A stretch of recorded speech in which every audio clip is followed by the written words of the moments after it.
नमस्कार, मैं अंशिता श्रीवास्तव हाजिर हूं आपके साथ।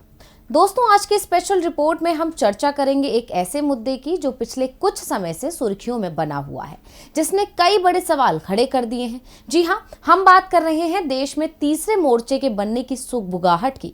अब आप समझ ही गए होंगे कि मैं किसका जिक्र कर रही हूं। जी बिल्कुल सही पहचाना, मैं बात कर रही हूं तृणमूल कांग्रेस की। दोस्तों, पिछले कुछ दिनों से पश्चिम बंगाल की मुख्यमंत्री और टीएमसी चीफ ममता बनर्जी की तरफ से ऐसे संकेत दिए जा रहे हैं कि वो देश में थर्ड फ्रंट बनाने की कवायद में जुट गई हैं, जिसके लिए उन्होंने अलग अलग राज्यों में जाकर गैर बीजेपी दलों से मुलाकात का दौर शुरू कर दिया है। दरअसल ममता बनर्जी अभी से 2024 में होने वाले लोकसभा चुनाव में बीजेपी को हराकर प्रधानमंत्री बनने का सपना देख रही हैं, जिसके लिए वो विपक्ष को एकजुट करने में लगी हुई हैं, जिससे 2024 में होने वाले लोकसभा चुनावों में बीजेपी को हरा सकें। पीएम पद पर अपनी दावेदारी जताने के लिए वो खुद को विपक्ष का चेहरा बनाने में जुट गई हैं। लेकिन बीजेपी को टक्कर देने के लिए और खुद को विपक्ष का मुख्य चेहरा बनाने के बीच में उनके लिए सबसे बड़ी मुश्किल है कांग्रेस। यानी कहा जा सकता है कि कांग्रेस के रहते ममता कभी विपक्ष का चेहरा नहीं बन सकती। इसके लिए उन्होंने अब कांग्रेस को कमजोर करना शुरू कर दिया है। ममता को लगता है कि वो कांग्रेस की जगह ले सकती हैं, और पिछले दिनों ममता बनर्जी के एक बयान ने तहलका मचा दिया था। ममता बनर्जी का बयान था, कहां है यूपीए? यूपीए तो है ही नहीं। यहां तक कि कांग्रेस को कमजोर करने के लिए ममता ने कई कांग्रेस नेताओं को अपनी पार्टी में शामिल कर लिया, जिसके बाद यूपीए में सहयोगियों दलों से मिल यूपीए को तोड़कर तीसरा मोर्चा बनाने की जुगत में लग गई। लेकिन ममता जो सपना देख रही हैं वो पूरा होना इतना आसान नहीं है, क्योंकि देश की सबसे पुरानी पार्टी कांग्रेस का वजूद पूरे देश में है, जबकि टीएमसी का राष्ट्रीय पार्टी का दर्जा ही मुश्किल में फंसा हुआ है। ऐसे में टीएमसी अब 5 राज्यों के विधानसभा चुनावों में पूरा जोर लगा रही है। इधर ममता तो अपनी कोशिशें करने में लगी हुई हैं, लेकिन बीजेपी विरोधी दल कांग्रेस का साथ छोड़ने को तैयार नहीं है। ऐसे में सवाल ये है कि क्या टीएमसी कांग्रेस की जगह ले पाएगी? क्या ये वाकई इतना आसान है? क्योंकि ये लड़ाई बीजेपी बनाम टीएमसी नहीं, बल्कि कांग्रेस बनाम टीएमसी हो गई है। पश्चिम बंगाल की मुख्यमंत्री ममता बनर्जी टीएमसी को राष्ट्रीय पार्टी बनाने की कोशिशों में जुटी हैं। इसके लिए उन्होंने अलग अलग राज्यों के विधानसभा चुनावों में उतरने का ऐलान पहले ही कर दिया। उसके बाद तीसरा मोर्चा बनाने की कवायद शुरू की, जिसके तहत ममता मायानगरी मुंबई के सहारे दिल्ली का रास्ता तय करने की कोशिश में जुट गई। मुंबई में ममता बनर्जी ने शिवसेना और एनसीपी नेताओं से तो मुलाकात की, लेकिन कांग्रेस नेताओं से उन्होंने दूरी बना ली। यहाँ तक कि एनसीपी चीफ शरद पवार से मुलाकात के बाद ऐसा बयान दे दिया जिससे वो पूरे कांग्रेस के निशाने पर आ गई। टीएमसी अध्यक्ष ममता बनर्जी ने कहा कि बीजेपी के खिलाफ यूपीए नहीं लड़ सकता। यूपीए क्या, अभी यूपीए नहीं है। ममता ने कांग्रेस पर तंज कसते हुए कहा कि अगर कोई लड़ता नहीं है तो हम क्या करेंगे? अब वैकल्पिक ताकत की बात होनी चाहिए। इस दौरान उन्होंने बिना नाम लिए कांग्रेस नेता राहुल गांधी पर भी निशाना साध दिया और कहा कि अगर कोई कुछ करता नहीं है, विदेश में रहता है, तो कैसे चलेगा? इसीलिए हमें कई दूसरे राज्यों में जाना पड़ा। अब ममता ने जैसे ही ये बयान दिया, कांग्रेस के कान खड़े हो गए, और अभी तक ममता पर अपनी ममता दिखाने वाली कांग्रेस ने टीएमसी के लिए अपने तेवर तल्ख कर दिए, जिसके बाद ममता पर कांग्रेस की तरफ से शब्द बाण की बौछार शुरू हो गई। कांग्रेस नेता केसी वेणुगोपाल ने पलटवार करते हुए कहा कि बिना कांग्रेस के बीजेपी को हराना मुश्किल है। कांग्रेस के सीनियर लीडर मल्लिकार्जुन खड़गे ने ममता बनर्जी को आड़े हाथों लेते हुए कहा कि कांग्रेस का लक्ष्य बीजेपी को हराना है, लेकिन कुछ लोग बीजेपी को दिल्ली की सत्ता में बने रहने में मदद कर रहे हैं।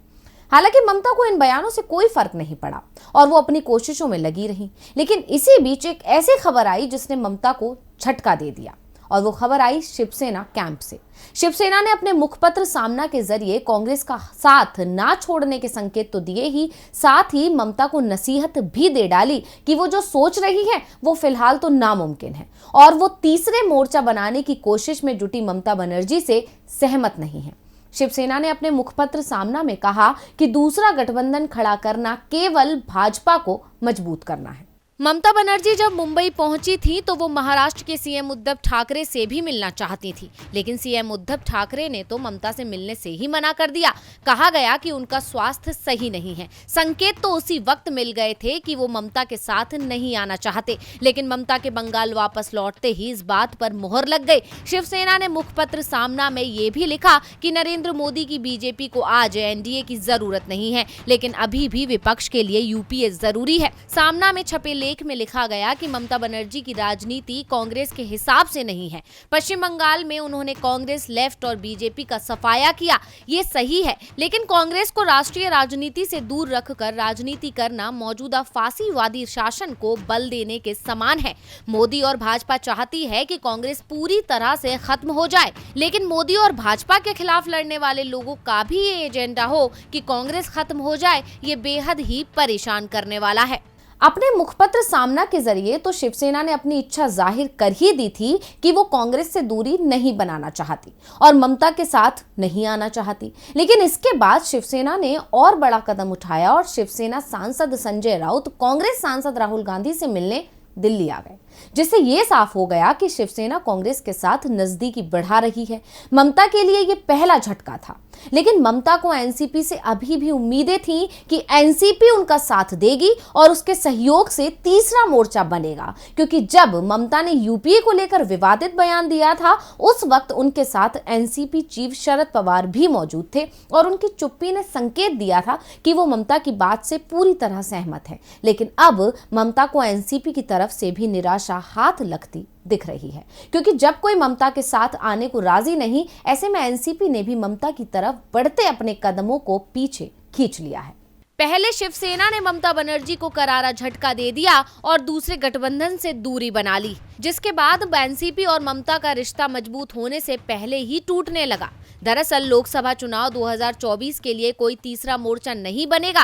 राष्ट्रवादी कांग्रेस पार्टी नेता नवाब मलिक ने देश में तीसरा मोर्चा बनाए जाने की संभावनाओं को खारिज कर दिया।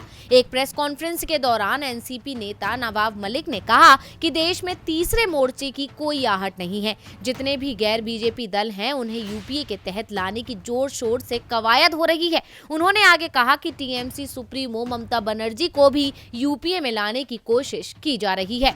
यानी ममता बनर्जी का महाराष्ट्र दौरा हो या फिर गोवा का दौरा, उन्हें वो सफलता नहीं मिली जो इस दौरे की पटकथा लिखने वाले प्रशांत किशोर यानी पीके चाहते थे। गोवा का दौरा तो पूरी तरह से असफल रहा ही और महाराष्ट्र से भी निराशा ही हाथ लगी। लेकिन ममता बनर्जी ने तो ठान ही लिया है कि वो देश में बीजेपी का विकल्प बनकर रहेंगी। वो कांग्रेस को अपनी राह में सबसे बड़ी रुकावट मान रही हैं और अब जब ममता की रणनीति फेल हुई तो टीएमसी ने अपना गुस्सा कांग्रेस पर निकाल दिया। ये गुस्सा निकाला गया टीएमसी के मुखपत्र जागो बांग्ला के जरिए, जहां कांग्रेस पर जमकर निशाना साधा गया।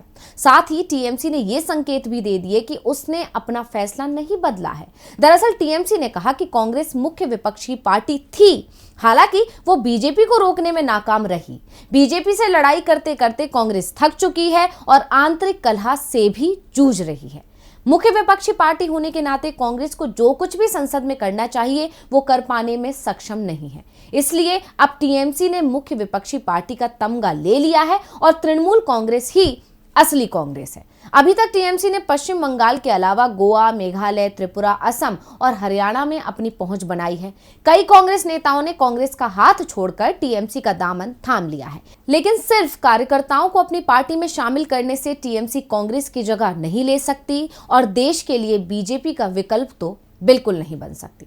तो आज के लिए बस इतना ही, फिर हाजिर होंगे एक और स्पेशल रिपोर्ट के साथ। देखते रहिए डीवी लाइव। नमस्कार।